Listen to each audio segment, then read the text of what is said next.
where you are. Do not break the stillness of this moment, for this is a time of mystery, a time when imagination is free and moves forward swiftly, silently. This is the Haunting Hour.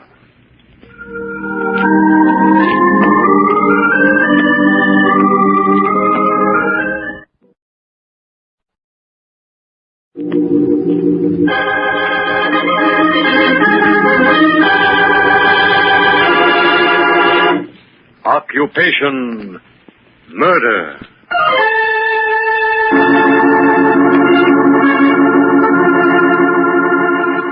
Those of us who have never stepped upon the stage and delved into a world of fantasy might believe that to do so would bring to one's mind and experience all that could never quite be grasped in real life.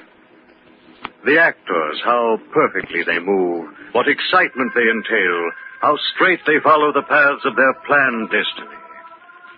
Out of the portrait of real existence into a world of fantasy and fiction. And the players? What of them when the play is done? When they leave the world of make-believe for cold reality? But wait. Gregory Townsend's story can tell you better than I how life itself can plunge a man into conflicts of reality far greater than all the infinite imagination of the stage. It was a late summer afternoon when Gregory Townsend hurried into a little side street cafe to begin events of such a nature to bear careful consideration as to their probability were he to have acted them in a play.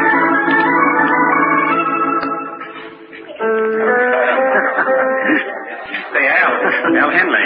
Hi, Greg. I've got to see you right away. It's very important. Can't you see that I've got company? Oh, this, by the way, is Miss Valentine Simpkins. Oh, what a charming stage name. How do you do, my dear? I'm Gregory Townsend. I'm pleased to know you. And Valentine Simpkins is my real name. It's beautiful, honey. You're a natural for Broadway. Why, I wouldn't consider myself your press agent if you weren't. Oh, you're too kind to me, Mr. Henley. Wait, kid, I haven't even started. I hope you'll forgive me, Miss Simpkins, but I must have a word with Al. Oh, it's perfectly all right. I'll excuse myself. Oh, stick around, honey. This won't take long. It never does. This will, Henley. Well, Mr. Henley, give me a buzz if you get my name in the papers. It's a cinch, Valentine. I'll phone you tomorrow. That will be charming. Goodbye, Mr. Townsend. Goodbye. Long. Huh. Where did you discover that item of bric-a-brac, Al? I'm protecting her from the advances of a punk named Dave Anderson. Know him? He's a professional shite. No, he's not a member of my club. Listen, Al, you've got to think of an idea that will put me on the front page. What's the rush? John Miller is casting his new play. I phoned him this morning asking for a chance at the lead. He said no, of course. No, not quite. He said he would have to have an actor with name value. That lets you out, Greg. Well, I'm not so sure. Oh, if you can only get me some decent publicity for a change, something spectacular, I can land that part. Oh, it'll make me and you. I'll cut you in for a large percentage. Well, that's nice of you, considering the fact it says just that in our contract. Come on, Al, you think of something. Get me in the front pages. Well, there's always one sure story. Oh? What's that? Murder. You crazy? No, I've got an idea that will make you one of the most publicized guys in the country, practically overnight. You mean, commit murder? Yeah, guaranteed to work. Money refunded if you don't grab every front page. Gosh, for a minute I thought you really meant it, Al. Oh, come on, now tell me what the idea really is. That's it. Homicide. You're going to commit murder, stand trial, and then be declared innocent. I know you can guarantee the first two items of procedure, but what about the acquittal? Well, it's all very simple, Gregory. You're going to murder yourself. What? Oh, is the thought so gruesome? I thought you'd be pleased. All right, Al. Sorry to have taken up your precious time. I'd better find myself another press agent. One without a sense of humor. Cool off, Greg. Have a chair and give me 5 minutes for a lucid explanation. Is this a gag? No, it's on the level. Listen and see how foolproof my idea is. First, what's your real name? Well, I don't use it anymore. Gregory Townsend is sufficient for your purposes. I have to know your real name. Now, what is it? Well, all right. It's Michael Armbruster. Fine. It'll fit perfectly. Now, here's my plan. You ought to rent a room under the name of Michael Armbruster. Yes? I want you to live there for 3 or 4 days. Mm-hmm. Change your face with makeup so that the landlady or the other roomers won't recognize you as Gregory Townsend. Then I want you to do this.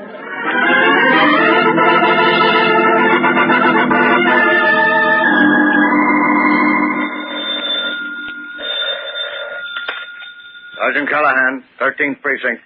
I want to report a murder. Don't ask me who this is, but listen to what I say carefully. Go to 2219 South Grove Street. In the rear room on the 3rd floor, you'll find the body of Michael Armbruster. What's that address again? Matthews, check this call. I won't repeat the address. It's useless to trace this call. I'm not the murderer, and that's all I have to say. Hello. Hello. Emergency. Get me the district attorney's office.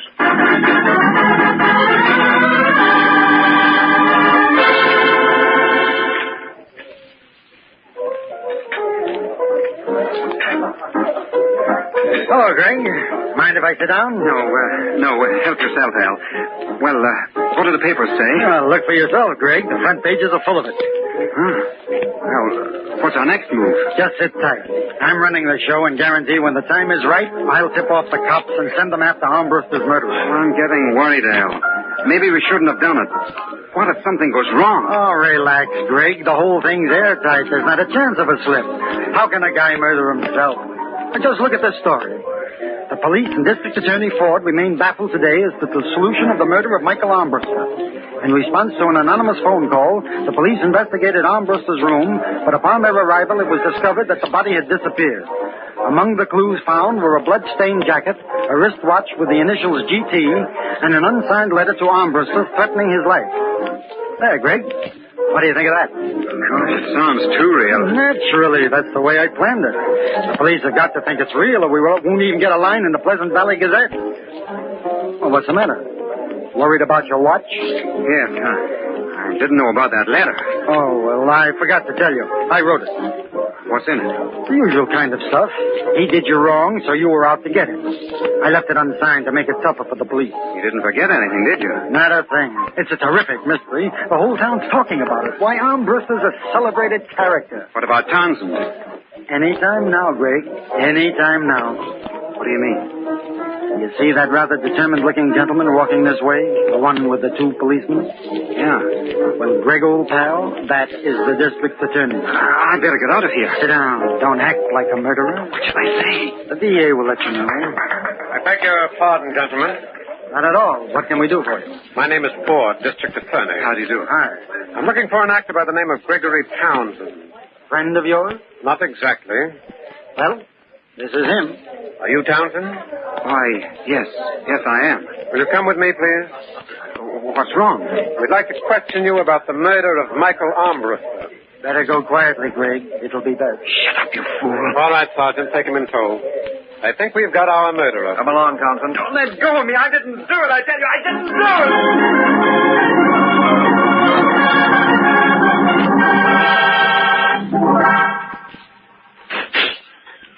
Hello, Townsend. Ford, you can't keep me in here. I tell you, I'm innocent. You're playing your role quite expertly, Townsend. Your dramatic performance impresses me. But as a denial of your guilt, it's strictly on the ham side. You've no evidence. The initials we found engraved on the watch in Armbruster's room match yours. As well as several million others. That's no proof. The letter to Armbruster, the one that threatened his life, was written by an actor. Well, maybe it was. But you haven't got a case unless you find the body. I remember that from my last play. It was a murder mystery. You do have a good memory, don't you? Well, am I right? Perhaps, Townsend.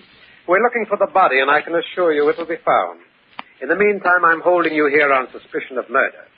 When you decide to confess, let me know. It will save us both a great deal of trouble. Oh, by the way, the newspapers have begun to treat you rather unkindly.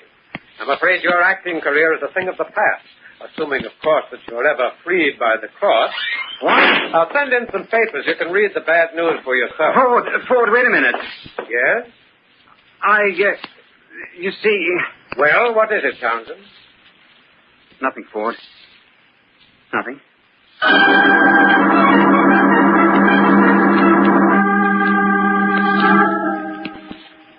This isn't a bad setup, Greg. You look very comfortable. Oh, cut the clowning, Al. How's it coming? There's enough publicity for 100 scrapbooks. Oh, you're a cinch for that John Miller play. Fine. Now, when do I get out of here? Get out? Oh, well, that'll be a little while yet, Greg. What do you mean, a little while? District attorney was just here, and he thinks I'm guilty. So what? You know you're not. There hasn't even been a murder. Oh, boy, will he do a slow burn when the story breaks in the paper. Ford also said the papers were beginning to pound me. Is that true? Well, a little, Greg. Some of the boys are knocking, but that's because it makes a better story. That's nothing to worry about. You've just got to hold on a little longer. But I am worried, Al. We're playing with something big. Now, look, Greg, I'm the idea boy. I got you into this, and I'll get you out. The net result of the whole thing is going to make you a famous guy. Why, you'll have every producer on Broadway eating out of your hand. Gosh, I don't know, Al. It's gone too far. Maybe we ought to show our hand. Who's been feeding you that dialogue, Greg? It's all wet. Now, you listen to me. We haven't hit the cream of the press notices yet. I've never made a dime out of you, but I've always thought you had talent. Keep your faith in my judgment, Greg. You won't be sorry. Oh, I know you're trying to sell me, Al, but I have a hunch it's down the river. And if my hunch gets too strong, Al, I'm going to talk to Ford.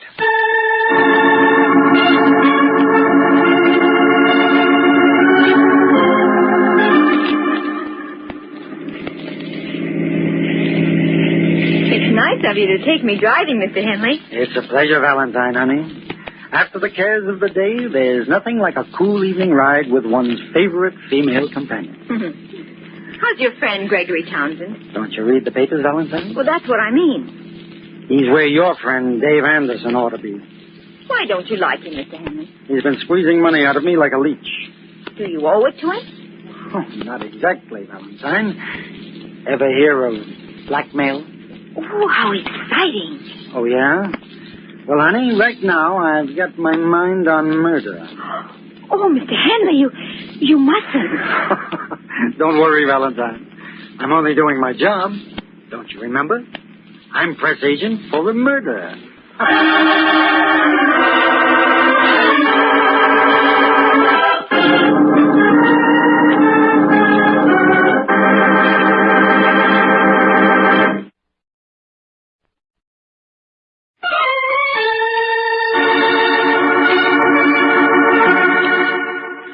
The spinning threads of the web in which Gregory Townsend found himself imprisoned were more unbelievable than any play in which he'd ever acted.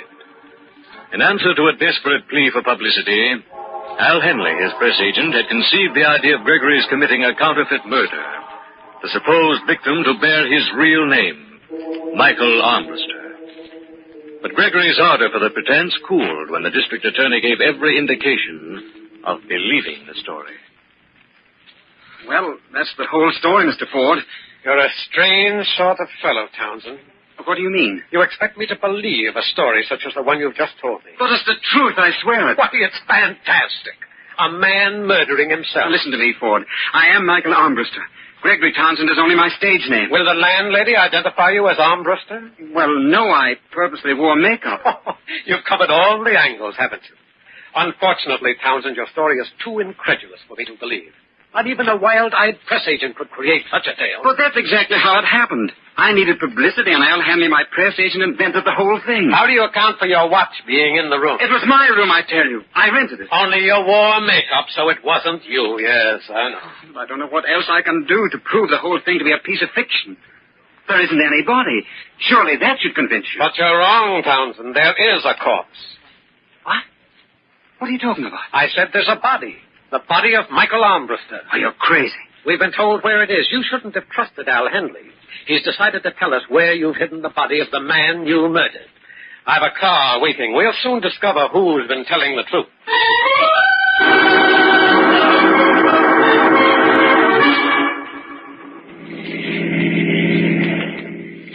We should be there any minute. Where am I supposed to have hidden my victim? Behind a large outdoor advertising sign. Sounds like a nice, quiet retreat for a dead man. That looks like the place up ahead. Well, there's a sign there at any rate. Would you prefer to point out the exact spot where the body is hidden? I couldn't do it with a Ouija board. As you wish, Townsend. This way. Speaking of publicity, Ford, this won't do you any good when the papers find out you've been persecuting an innocent man. Good heavens. What's wrong? Oh, that's horrible. Well, there's your answer, Townsend. Will you confess now? No, I didn't do it. Look for yourself, Townsend. This body's been burned. The ebony ring on the finger with the initials M.A. I've never seen it before. This is the body of Michael Armbruster. I'm charging you with his murder, and so help me, I'm going to get a conviction.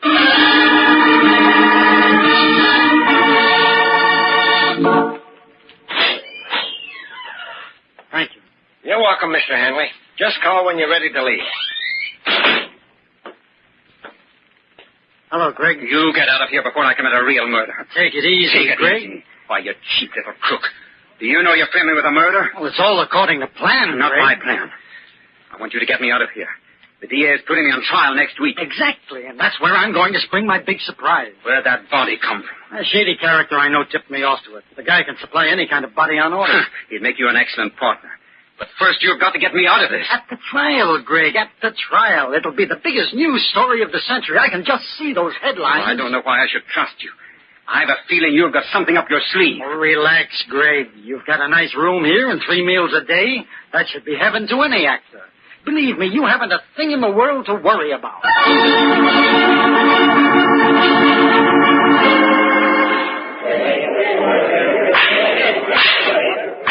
This court is now in session. The district attorney will continue with his presentation. Thank you, Your Honor. I should like to call as my final witness Al Henley. Now, Mr. Henley, what was your relationship with the defendant? I was his public relations counselor. Did he usually confide in you? All the time. I gave him advice on his career. Tell the court, Mr. Henley, what you know about the murder of Michael Armbruster. Well, I'd known for quite a while that Townsend and Armbruster weren't exactly on speaking terms. One night, about a month ago, Townsend came to see me at my apartment. Yes?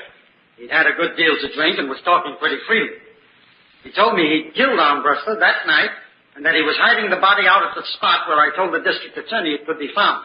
Why did you keep this information quiet for so long? I wanted to protect Townsend. No man likes to convict his friend. You're lying, you rat. You're lying. Order in the court. Order in the court. The prisoner will remain silent. Oh, he's lying. I didn't kill anyone. I didn't kill anyone.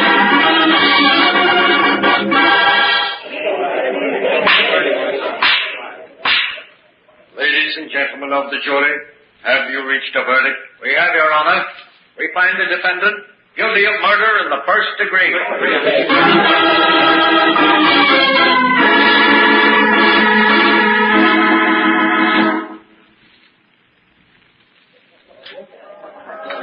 Too bad about Gregory Townsend, Mr. Henry. He looked like such a nice fellow. Well, that's life, Valentine. You can never tell by looking at a guy what's going on inside of him. When's the execution set for? Well, sometime next week. You going up to see him? No, it's hurt me too much to have to watch him suffer. Papers sure gave it a lot of publicity. I guarantee that for my clients, Valentine, honey. Well, anyone can get their name in the papers if they murder someone, Mr. Henley. That's right, Valentine, but how many people can get their name in the paper if they don't commit a murder? That's not so easy, is it? That's right. Now you're talking, baby. But I did it for Gregory Townsend. He was my client, and I always please my clients. I'd like to do the same for Dave Anderson, but I don't think he'll be around anymore.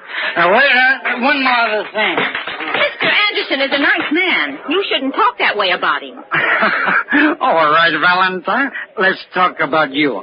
I'll get your name in the papers, but in another way. You're not ready for courtroom scenes. Besides, the district attorney might believe you.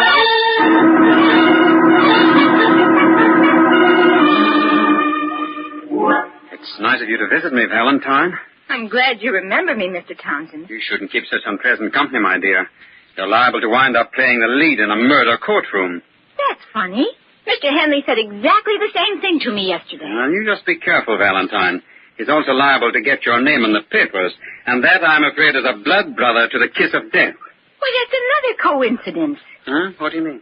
Mr. Henley and I were discussing that yesterday also. How does it happen you decided to visit me? Mr. Henley said it would hurt him too much to see you. But I don't think that's the real reason. I think he feels bad because he's hiding something. What do you mean, Valentine?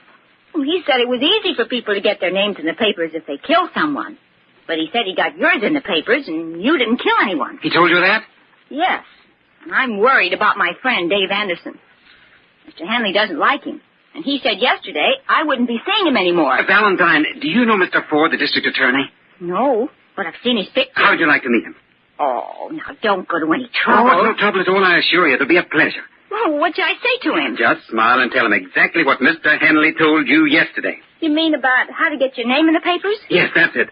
Will you do that for me? Sure, why not? Valentine, honey, whether it's February or not, you're more than welcome.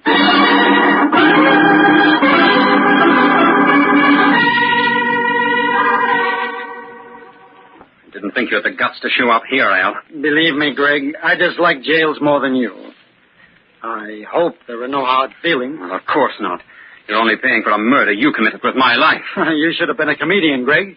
The serious stuff never did suit your personality. Well, keep up the good spirits. You're a credit to the acting profession. Laugh, clown, laugh. Or should I say, sucker?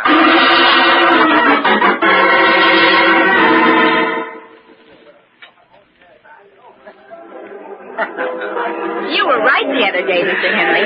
Which bright thing was that, Valentine, honey? When you said you couldn't tell by looking at a guy what was going on inside him. Yeah, I said that all right. Did you try it out? I certainly did, Mr. Henley. Why, only yesterday. To look at Mr. Ford, you would never think that he had a sense of humor. You mean Ford, the DA? Yes. Oh, what were you doing with him? Come on, quick. What were you doing with him? Henley, you're hurting my arm. Don't twist the lady's arm, Al. It might come off. This is a private party, Ford. Thanks for the invitation. I'd like to join the fun. Oh, no use in saying no, huh? No. All right. What is it? Why, ever since Valentine told me your philosophy about publicity, I've been doing a little checking. And? I found that I haven't been particularly brilliant on this case. For example, the ring with the initials M.A. that I found on the body of the corpse was made of ebony. Pretty color. And a very pretty wood. The important factor that I completely overlooked was that if the ring were on the body when it was burned, why, the ring would have been consumed also. In other words, the ring was obviously placed on the hand after the murder had been committed. That's very good, Mr. Ford. Thank you, Valentine. Shut up, Valentine. With that clue, Henley, the rest was simple. Okay, Ford, you win. Dave Anderson was blackmailing me for every cent I earned. I figured I could put him out of the way and make you think that the charred body was really Ambrose. Well, goodbye, Valentine, honey. I'm going away. All right, Ford. I'm ready to change places with my former client.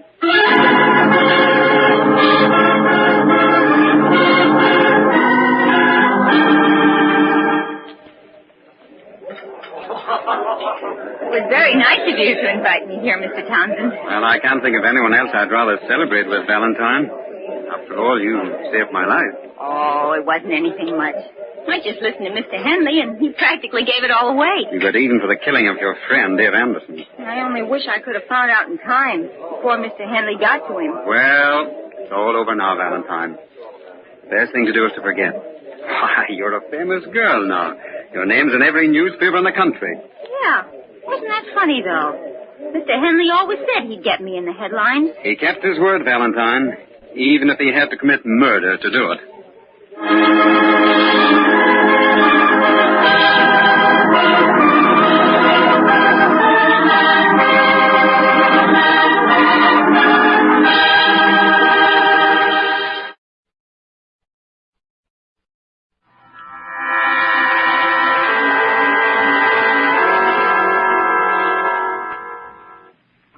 From shadows and stillness, mystery weaves a spell of strangest fascination, charging the mind with doubts and fears.